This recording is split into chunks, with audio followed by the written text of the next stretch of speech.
Hello everyone, my name is Jimmy, welcome to my channel. Today is another topic for stories. Thanks to everyone who supports, let's get started.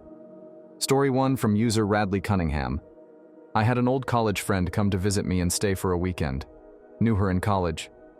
She was amazingly intelligent and fascinating, but we were both spoken for at the time. Years later I got Facebook, and she was one of the first people to find me.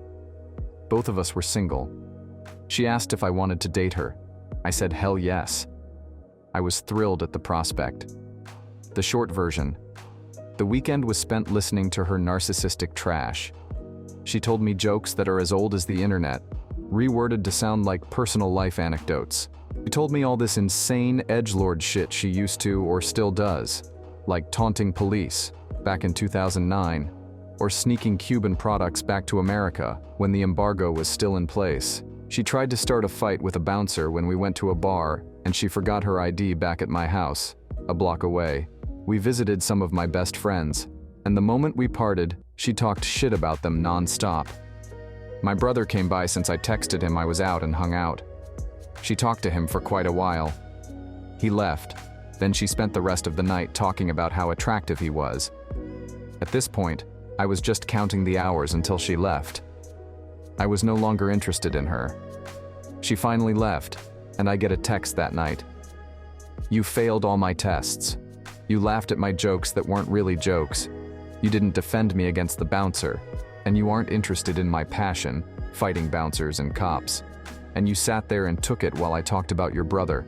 Also, I don't find you physically attractive. I didn't reply. I just cut my losses and fell asleep. Several months later at 4 a.m., I get another text from her. Same text as I just wrote, only this was out of nowhere, and the injury following insult. I gave her absolute hell for it, and blocked her on Facebook. She then made duplicate Facebook accounts, and threatened me on those too. She gave up eventually, but I dodged a bullet. Story 2 from user HighLampWorking. I've told this story on Reddit before, and this is 100% true, with no exaggerations. This was around 2008. OkCupid was brand new, and she looked like a blonde version of Uma Thurman in Pulp Fiction. Her profile was pretty standard, no red flags. We exchanged a few messages, and then I asked her out, offering to pick her up since she didn't have a car, which wasn't unusual because she lived near the metro, and take her to my favorite first date place in the city. I arrive at her house, which actually turns out to be her parents' house. She was in her mid-20s, and she's sitting on the front porch talking on her cell phone and smoking a cigarette. I don't smoke, and her profile said non-smoker, so that was an unpleasant surprise. She waved as I walked up, smiled and mouthed a "hi," and continued her phone conversation. I stood there for at least 5 minutes as she kept talking, and it wasn't anything important. Just chit-chat crap. Keep in mind, this is our first impression of each other. She got off the phone and apologized as if it was a work emergency, and I hadn't just been sitting there listening. Between the phone and cigarettes, I'm already feeling the wheels coming loose, but she seemed so sweet now and looked great. Well-dressed, bright eyes and a big smile. She even smelled great, not like a smoker. So, the night went on. We get in my car, head to dinner, and I start with the normal, early first date conversation topics. But shortly she started zoning out and casually pushing and turning every knob and button she can reach. AC, heat, stereo, seat warmers, defroster, everything. I ask why. She says she wants to hear music. The radio was already on, but I show her to the tuner buttons anyway. We're 5 minutes into the car ride, and I'm thinking that this first date might be an only date. So taking her to my favorite first date place might not be a good idea, maybe someplace closer to her house instead. She finds the top 40 teen pop station and starts raving about the music, saying she's a musician and loves to perform. She asks if I want to hear her sing, and all I could do at this point was say, sure. She starts literally whispering along with the song for about half a verse and a chorus, and then looks at me, asks what I think. I assumed she was joking, so I said, "Ha, that was great." And the smile immediately disappears from her face. She looks like I just slapped her, which was ironic, because she then punched me hard in the arm and called me an asshole. Then cranks the volume up and starts singing along while giving me the evil eye and calling me a asshole again in between lyrics. I'm making a logical guess she must be on something. She didn't smell like booze, so maybe it is pills. No idea. All I know is this woman that I've known for less than a half hour has violent tendencies, is not thinking clearly, and she's still in my car. I've got to get her home without being attacked or puked on or whatever. Right about when I find a place to make an illegal U-turn, she leaned over and started licking the side of my face from my neck up into my ear, while rubbing my crotch with her hand and whispering something incoherently. Now I'm terrified, gripping the wheel, 1,000-yard stare on my face, straight ahead, speeding back to her house while she pounds on my ear and licks my cheek. She eventually loses interest and gazes out the window, humming to herself. We pull up in front of her parents' house, and she doesn't seem to notice, just gazes out the window, and then all of the sudden snaps to and says, "Wait, are we home?" I said something like, "Yeah, tonight just wasn't going to work out, sorry." She got out of the car with a sort of confused, happy look on her face and went inside.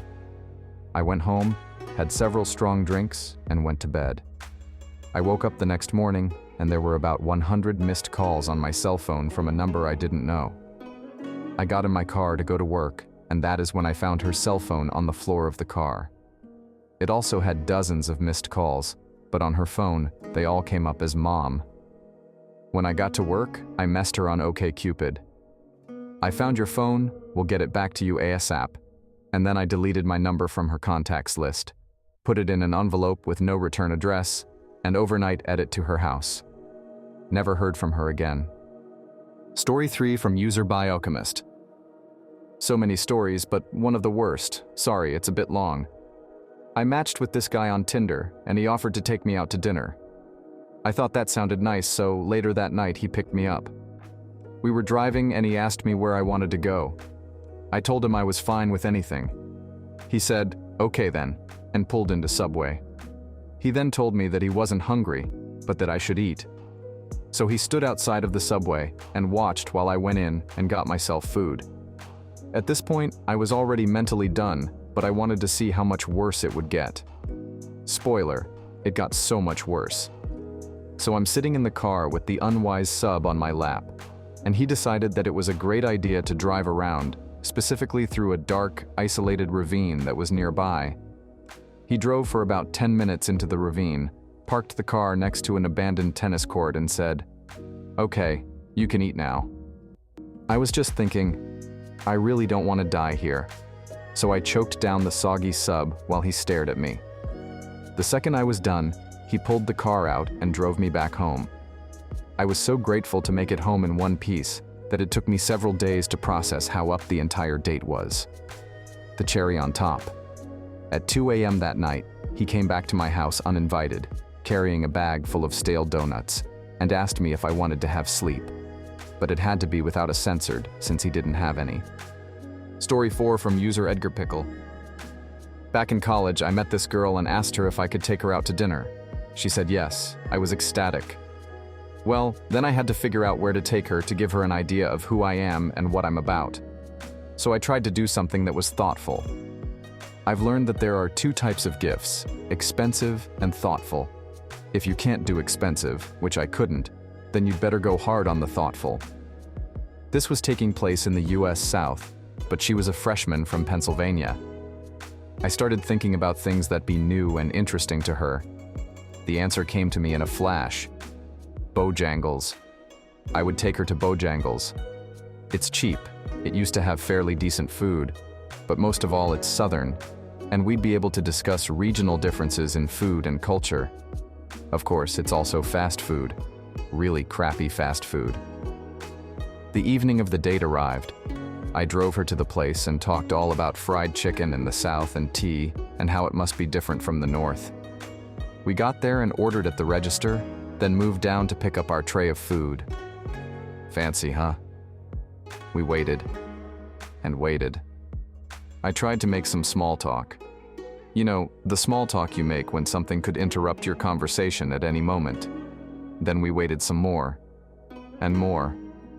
My dinner, fried chicken, was on the tray. The drinks were on the tray. Her sandwich was not. So we stood there with the silence growing more and more awkward. Minutes rolled by that felt like ages. Finally, an employee noticed us standing there and said, "Did you need something?" I said yes, that we needed her sandwich. The employee turned around and grabbed the sandwich from the place it had been sitting the whole time we'd been standing there and put it on the tray.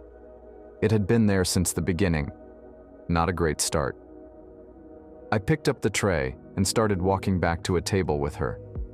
But there was an issue. Bojangles used to have the best sweet tea, so I always got a large.